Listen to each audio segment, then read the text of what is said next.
Você está sintonizado no programa Agenda Econômica, que hoje está examinando os déficits em contas correntes no Brasil. Nosso convidado é o professor Renato Bauman, que é professor de Economia Internacional da Universidade de Brasília. Comigo aqui, no Agenda, o jornalista Davi Emerick. Professor, nós temos aqui alguns números que nós vamos apresentar, inclusive tabelas, pedir ao senhor que faça alguns comentários sobre eles, né? Ao analisar exclusivamente a balança comercial de bens da indústria, verifica-se que essa teve, em 2012, um valor negativo recorde de 50,6 bilhões de dólares, contra 48,7 bilhões de dólares no ano anterior. O crescimento do déficit em 2012, com relação a 2011, foi de 3,9%. Neste caso, quais são os fatores que estariam influenciando para esse resultado? Há um conjunto deles. O primeiro, talvez mais abrangente, é a baixa competitividade dos produtos manufaturados brasileiros. O Brasil tem um conjunto de elementos que atuam contra um melhor desempenho. E aí a lista são os suspeitos de sempre. O custo Brasil, infraestrutura, questão tarifária, tributária, etc. Todo mundo conhece a lista. Está em qualquer choro de qualquer empresário, né? No ano de 2012, nós tivemos também algumas dificuldades de barreiras comerciais impostas por parceiros vizinhos aqui da América Latina. Não nos esqueçamos que o Brasil, assim como a maior parte dos outros países latino-americanos, tem como principal mercado de destino para suas exportações de manufaturados outros países da América Latina e Estados Unidos. Como tivemos um cenário de imposições de barreiras comerciais, isso afetou as exportações de alguns setores. Está se referindo à Argentina? Particularmente, ou sobretudo à Argentina. E a manutenção daquelas dos Estados Unidos, que são clássicas. Tá? Esse é um terceiro momento, é um terceiro elemento. Nós temos também, estamos passando, na verdade, por uma situação de baixo, se não crise, certamente baixo dinamismo das economias, tanto dos Estados Unidos quanto da Europa Ocidental, e um menor dinamismo das economias asiáticas. Nessas situações, menos os asiáticos, mas sobretudo os europeus e algo nos Estados Unidos, em situações de menor ritmo de atividade, há uma tendência natural a você reeditar ou intensificar o uso de barreiras protecionistas. Não apenas aquelas explícitas, mas sobretudo as barreiras veladas. Política de compra do governo, programas para pequena e média empresa, favorecimento de produtores nacionais, questões tecnológicas, ambientais, trabalhistas, a lista é infinita. E aí é tão grande quanto seja a criatividade e a capacidade imaginativa do governante de plantão. E isso, obviamente, contribui também para aumentar as dificuldades das exportações de nossos industriais.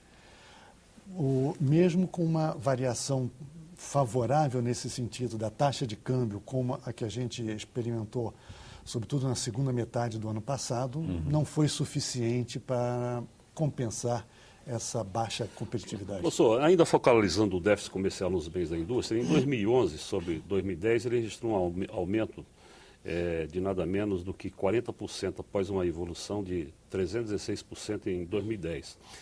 Será que isso nos permite identificar uma tendência, uma trajetória, indicando que o processo explosivo de desequilíbrios comerciais não foi revertido, mas sim apenas contido no ano passado? Você acha que deram uma segurada, mas que o caráter explosivo continua, a tendência explosiva continua? Há uma tendência preocupante, definitivamente, em termos estruturais. Por quê? Porque nós temos um modelo de crescimento econômico que privilegia o consumo interno, né?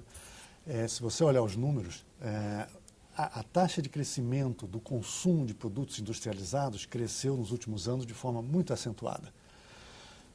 Tem a ver com a política explícita de aumento do salário mínimo, aumento da massa salarial na indústria, programas de transferência de renda, aumento do crédito, um conjunto de coisas que enfatizado por um modelo de crescimento voltado para o consumo, estimular o consumo, e não tanto o investimento. Não é que o investimento não tenha crescido. Ele cresceu bastante, mas certamente longe de ser suficiente. E com isso, o que você tem é o que nós chamamos um vazamento da demanda em economias explícitas. Ou seja, as pessoas, a capacidade de oferta da produção dos produtores nacionais era limitada, porque você não teve ampliação de capacidade produtiva. Então, as importações disparam. Quando as exportações disparam, você tem um desequilíbrio externo. Que está associado com a forma de crescimento que nós estamos experimentando e estimulando nos últimos anos. Menos uma criação de um ambiente e de condições favoráveis a um aumento de capacidade produtiva e superação das restrições de infraestrutura e fogo centrado no aumento do consumo. Há um vazamento para o resto do mundo. Essa demanda ela é satisfeita por importações. E isso faz com isso, continuado ao longo do tempo, compromete ainda mais uma competitividade que já era baixa. Você não tem os efeitos dinâmicos favoráveis que você observa em momentos de crescimento. Quando tudo cresce, você emprega mais gente, você emprega gente mais qualificada, você compra máquinas mais sofisticadas, etc. Quando as coisas não estão crescendo, a demanda está indo para o resto do mundo, você continua mantendo ali o seu feijão com arroz, faz alguma modernização aqui e ali, mas nada que signifique um ciclo de investimentos, né? O senhor já tinha citado aí, elencado alguns fatores que contribuíram para esse déficit na conta externa, né? Mas acho que era bom a gente também mergulhar um pouco mais na valorização do real, medidas de defesa comercial, talvez, e a proteção de certos setores, como no caso automobilístico, né? Isso eu disse até que faz parte do choro dos empresários, né? Agora talvez seja excluído com a redução da taxa de energia, isso, né? Os empresários apoiaram isso, né? Mas a questão da valorização do real, o problema cambial especificamente, porque o importacionismo que está avançando no Brasil, deprimindo a produção interna, que não tem capacidade de enfrentar esse importacionismo, essa política cambial acaba atuando como um processo de depressão da indústria brasileira. Sim. E isso será que estaria sendo devidamente avaliado? Você tem, do lado positivo, algumas ações que têm sido tomadas recentemente. A questão do custo de energia, a questão da alteração da contribuição previdenciária, em lugar de ser fixa, ser em função do ritmo de atividade, o que é de bom senso. As desonerações. As desonerações. E, obviamente, o aumento na provisão de crédito. Tudo isso, palmas, vai na direção correta, né? Mas não é suficiente. Obviamente, comprovadamente, não é suficiente. Do ponto de vista dos agentes que lidam com a área externa, é preciso você ter uma taxa de câmbio que seja, em valor real, atraente, para você se motivar relacionados com a atividade de exportação, porque ela é cara. Você tem que fazer marketing, você tem que ter representantes comerciais, você tem que ter uma infraestrutura para atender a demanda, assistência técnica, feiras, exposições, seguro. O senhor arriscaria aí um número mágico aí para a taxa cambial? Se eu soubesse, eu não estaria dando aula. Essa não seria economista. Não seria economista também.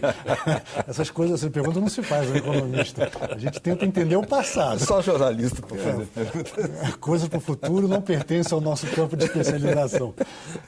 Mas, muito provavelmente, veja, o que nós passamos uma taxa de câmbio de 1,60 para 2,05 e a maior parte dos agentes começou a pensar que, olha, o Banco Central parece que considera razoável uma faixa aí 2,05, 2,10. Aí, de repente, o governo traz para 1,90 alguma coisa. Por quê? Porque sinaliza uma preocupação com a taxa de inflação interna.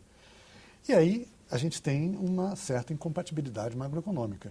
Se você quer o melhor desempenho, não só o melhor desempenho, porque você pode ter melhor desempenho com um chinês comprando soja e minério de ferro, mas algo que seja sustentável ao longo do tempo, e aí é preciso você vender produtos que tenham um componente de transmissão de progresso técnico embutido, etc. Nós estamos falando do setor manufatureiro. É preciso voltar a se reconsiderar a participação de produtos manufaturados na pauta. E isso é muito difícil com a taxa de câmbio não apenas não elevada, mas, sobretudo, difícil de prever. O pior dos mundos é a instabilidade, a sinalização que tem sido dada nos últimos dias. Não é muito claro se o governo quer uma taxa de câmbio um dólar mais caro ou um dólar mais barato, né? Isso não está muito claro, isso tem causado turbulência no mercado e isso não é bom do ponto de vista dos agentes. Se eu pinto um quadro assim que realmente é difícil, economia sempre é algo difícil, muito difícil. O cobertor é sempre curto. Né? Agora, se fala muito que essa decisão tanto radical do governo de mexer no custo da energia para o consumidor final era uma forma do governo, já que ele não tinha muita capacidade de mexer no câmbio, quer dizer, no momento que você mexe na energia, ia beneficiar tremendamente a indústria. Então, seria uma forma de compensar essa coisa do câmbio que está muito difícil de ser resolvido. Passou a funcionar agora também o novo modelo de previdência para os novos servidores públicos que entram e tal. Mas, em compensação, o senhor tem em janeiro uma taxa de inflação 0,86, quer dizer, uma das maiores dos últimos anos e tal. O senhor não acredita que com isso o governo vai incentivar as importações exatamente para segurar o processo inflacionário, além de aumentar a taxa? E a situação não vai ficar mais complicada? Incentivar importações eu acho pouco provável, até dado o tipo de discurso da administração.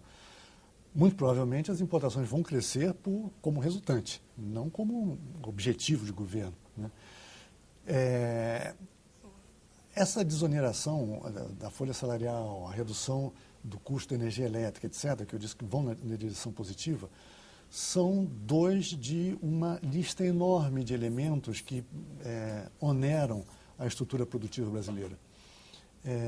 Entre outros, por exemplo, você tem a tributação de importações, não de produtos finais, mas de importação de produtos intermediários, insumos, máquinas, etc., se você compara com outros países, outras economias emergentes, né, a discrepância é muito grande. A tarifa que nós cobramos, que o Brasil cobra, é muito mais alta do que o que é cobrado em países emergentes, o que dificulta essa interação produtiva que eu mencionava no caso da China, que claramente é uma fonte de competitividade, né? Vai sair agora, no final do mês, um livro, vou aproveitar para fazer um marketingzinho aqui, organizado pelo Edmar Baixa e a Mônica Baumgartner, que eu contribuo com um capítulo justamente nessa parte de política tarifária, sobre perspectiva da industrialização da indústria brasileira, onde se discute exatamente isso. Você tem um intenso debate sobre se a economia brasileira está passando por um processo de desindustrialização, quando você olha a perda de participação da indústria manufatureira no PIB e na pauta exportadora. É preocupante. Ao mesmo tempo, nada no emprego industrial. Então, como tudo, né, na história brasileira e na economia, de um lado, de outro lado, uma hand, the other hand, né? Não é muito claro que haja um processo, mas claramente há uma mudança estrutural ocorrendo e, pelo que se conhece de experiência dos países atualmente industrializados, os países ricos, eles não chegaram lá sem uma forte indústria. Então, há um conjunto de pontos de interrogação que essa trajetória suscita. O senhor falou aí na questão tarifária, e nós temos um elemento importante, que é analisar até que ponto a desaceleração, que ela restringiu muito a aquisição no exterior dos chamados bens intermediários, bens de capital, teria pesado, teria contribuído para esse déficit. Porque se você não compra, a economia já está desacelerada, não compra bens industriais, bens de capital. Isso não vai promovendo... Mas, enquanto isso, ao mesmo tempo, você compra lá fora bens de consumo final e a classe média vai para os outlets de Miami. Mas é horrível isso. Isso é horrível. E porque, veja bem, pense num magazine na Europa ou nos Estados Unidos. Eu aposto minha mão direita que você nunca viu um item lá escrito Made in Brasil. Você já viu Made in Honduras, Made in Indonésia, etc. Não há essa participação na cadeia produtiva mundial. Você vai ter uma seção lá com Guaraná, está com sandálias havaianas, produtos estritamente brasileiros. Mas aqueles produtos de consumo diário, habitual, do gringo, do europeu, do americano, você não vê um Made in Brasil que participe. E as sandálias das Aléias fecharam aqui e abriram lá na Ásia. E abriram lá. Você tem vários exemplos de... É verdade que no caso do México agora você começa a ter uma reversão. E nos Estados Unidos também. Unidades que tinham migrado para a Ásia começam a voltar. Você começa a falar reindustrialização da economia americana. Mas isso é para louros de olhos azuis, é uma outra história. No nosso caso aqui, nós ainda não chegamos nem na primeira etapa.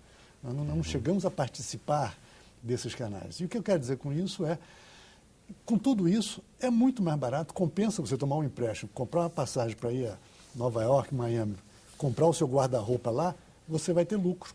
É muito mais barato do que comprar aqui. E a qualidade é melhor. Por quê? Por alguma razão. A competitividade dos nossos fabricantes não se compara. E como não se compara, você não consegue colocar esses produtos no mercado exterior com a intensidade que se gostaria que pudesse ocorrer, né? Há um problema aí. No próximo bloco, nós vamos examinar aqui o financiamento desse déficit nas contas externas pelos investimentos externos diretos, que tem sido crescente no último momento. E também a questão, o peso, o significado das remessas de lucros ao exterior, que estão também muito crescentes. Continue com a Agenda Econômica.